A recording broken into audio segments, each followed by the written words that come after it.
تفتكر يا صاحبي لو الزمن قدر يرجعنا آلاف السنين وخلانا نسمع صوت أول أغنية اتغنت في تاريخ البشرية، كان صوتها هيبقى عامل ازاي؟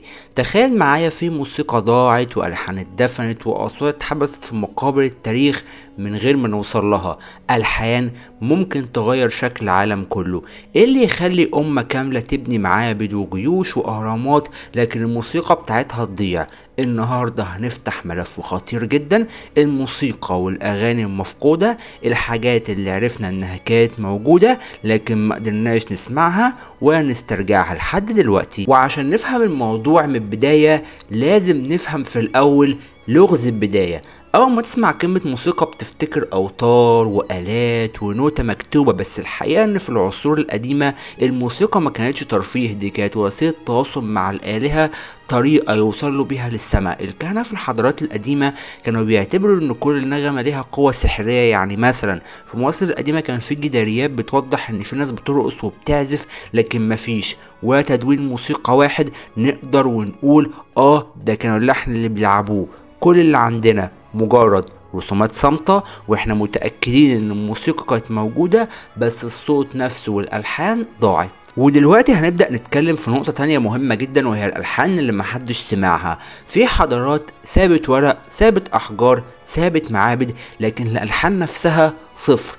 تخيل انك تلاقي آلة موسيقية عمرها 3000 سنة بس مش عارف اللحن اللي اتعزف عليها كان عامل ازاي. مثلا في العراق القديم اكتشف عن اقدم آلة وترية وكان اسمها القيصارة الذهبية، ودي عمرها حرفيا آلاف السنين. المشكلة اننا نعرف انهم كانوا بيعزفوا عليها في المراسم والجنازات، لكن الاغاني نفسها ضاعت. كأنك لقيت جيتار من غير اي تسجيل صوتي. تخيل الاحباط، احنا واقفين قدام تاريخ موسيقى كامل ومش قادرين حتى ان احنا نعرفه او نسمعه. ودلوقتي بقى هنخش على محاولات احياء الماضي. العلماء والباحثين النهاردة بيحاولوا يعيدوا تكوين الالحان الضايعة. ازاي؟ من خلال النصوص الشعرية اللي كانت بتتغنى او من خلال دراسة شكل الالات. يعني يلاقوا قصيدة مكتوبة على حجر ويحاولوا يحطوا ليها لحن يتماشى مع الايقاع ده. لكن السؤال، هل دي فعلا الالحان اللي كانوا بيسمعوها زمان ولا دي مجرد اجتهادات حديثة؟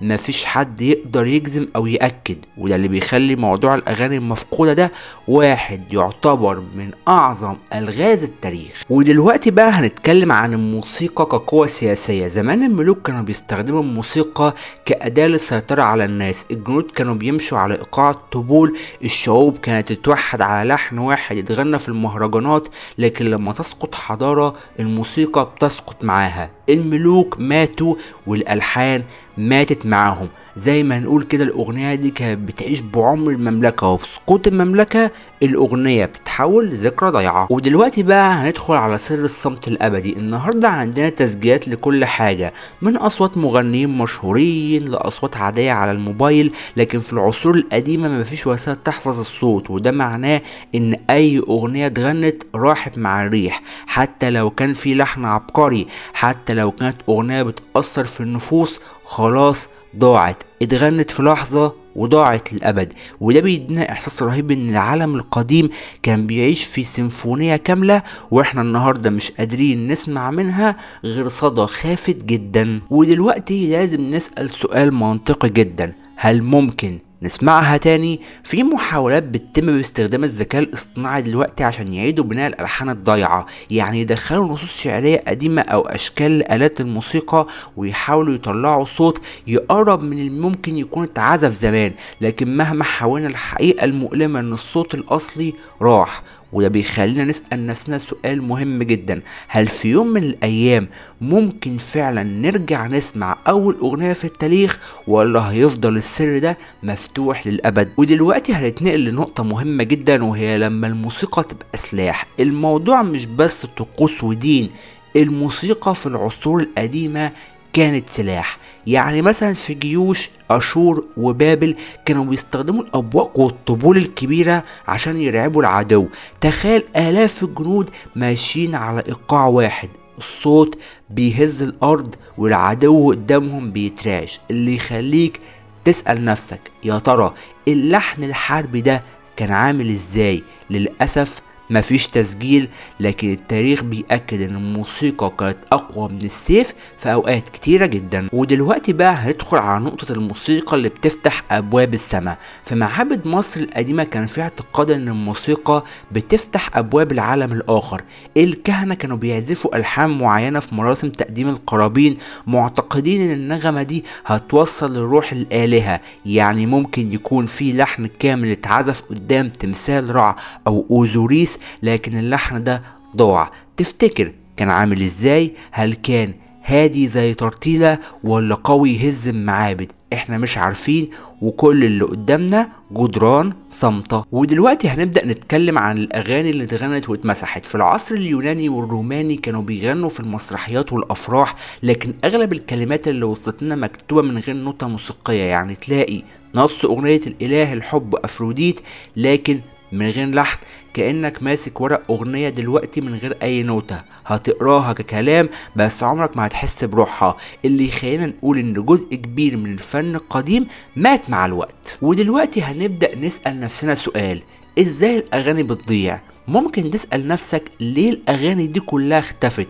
السبب بسيط جدا، مفيش تكنولوجيا تحفظ صوت. الأغنية كانت بتتغنى في لحظتها وبعد كده خلاص. حتى التدوين الموسيقي اللي كان موجود في بعض الحضارات ما كانش كامل ولا واضح، يعني حتى لو عرفنا الرموز مش هنوصل للصوت الأصلي زي ما اتعزف، وده اللي بيخلينا نحس اننا واقفين قدام تاريخ كامل من غير اي صوت. ودلوقتي بقى نبدأ نتكلم في الموسيقى والذاكرة الجامعية. الموسيقى زمان ما كانتش بس فن، دي كانت وسيلة لحفظ التاريخ. الشعوب القديمة كانت بتغني قصص أبطالها، حروبها، وحتى قوانينها. يعني الأغنية كانت كتاب صوتي بتتوارثه الناس، لكن لما الأغنية دي تضيع التاريخ نفسه بيتقطع. احنا النهاردة نعرف ان في ابطال اتغنى ليهم بس مش عارفين الاغنية دي كانت بتحكي ايه، ولا حتى نغمتها او لحنها كان عامل ازاي. ودلوقتي هنخش على اقدم اغنية في العالم. في حاجة مثيرة جدا، في اوغاريت اللي هي سوريا الحالية اتلقى لوح طيني مكتوب عليه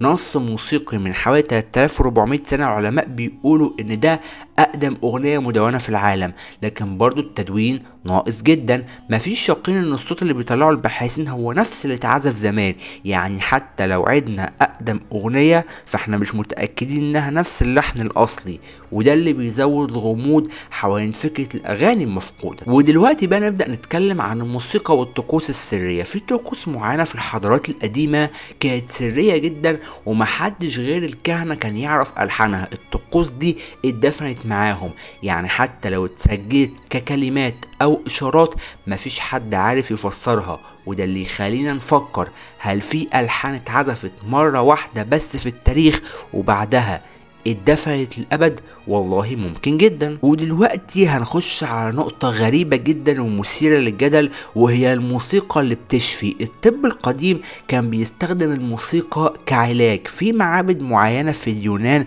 كانوا بيدخلوا المرضى قاعات مخصصة يسمعوا فيها ألحان ويعتقدوا انها تشفي الروح والجسم. الألحان دي اختفت، لكن فكرة ان الموسيقى كانت بتعدى حدود الفن وتوصل للطب كانت موجودة. يا ترى لو الأغاني دي لسه موجودة كان ممكن يبقى عندنا طرق مختلفة للعلاج؟ ودلوقتي نخش على نقطة برضو مهمة، لما الصمت يبقى أغلى من الصوت. النهاردة لما بنقف قدام آلة قديمة أو حجر عليه كلمات أغنية من غير لحن بنحس بصمت تقيل جدا. الصمت ده في الحقيقة مش فراغ، ده دليل على إن كان في صوت اتعزف واختفى، وده اللي بيخلي فكرة الأغاني المفقودة مؤلمة أكتر، لأنك عارف إنها كانت موجودة بس عمرك ما هتسمعها. ودلوقتي هنخش على الفرق بين الأغاني الشعبية والدينية. الأغاني الشعبية كان الناس بيغنوها في الأسواق أو الأفراح ودي ضاعت أسرع، لكن الأغاني الدينية أو الجنائزية كان ممكن تتوثق على جدران المعابد ومع ذلك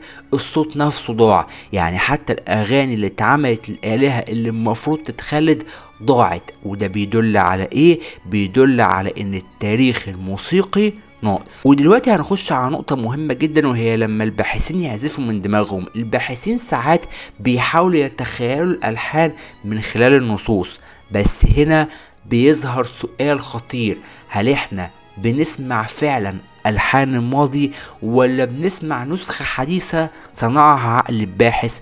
الموضوع شبه انك تلاقي وصفة اكل ناقصة وتقرر تضيف مكونات من دماغك، في الاخر الطعم عمره ما هيبقى هو نفس الطعم الاصلي. ودلوقتي هنبدأ نتكلم عن الاغاني اللي بتحرك الشعوب. الاغاني زمان ما كانتش بس متعة، دي كانت بتحرك الناس. يعني ممكن اغنية معينة تخلي شعب كامل يقوم بثورة او يروح يحارب، لكن لما الاغنية دي تضيع كأنك مسحت شحنة طاقة كاملة من التاريخ. الاغاني اللي كانت بتحرك امة بقت مجرد سطور ميتة في كتاب. ودلوقتي بقى هنتكلم عن سر الغياب. في حضارات كاملة اندثرت ومعاها ضاعت موسيقاها. المثير ان نلاقي الالاف من القطع الاثرية لكن مش لاقيين ولا تسجيل واحد لصوتهم. والسؤال هنا، هل غياب الموسيقى مقصود؟ هل في حضارات كانت شايفة ان الالحان دي اسرار مقدسة ما ينفعش تتوثق، ولا هو مجرد اهمال طبيعي مع مرور الزمن؟ ودلوقتي هنخش على اخر نقطة معانا في حلقة النهاردة، وهي الخسارة اللي مش هتتعوض.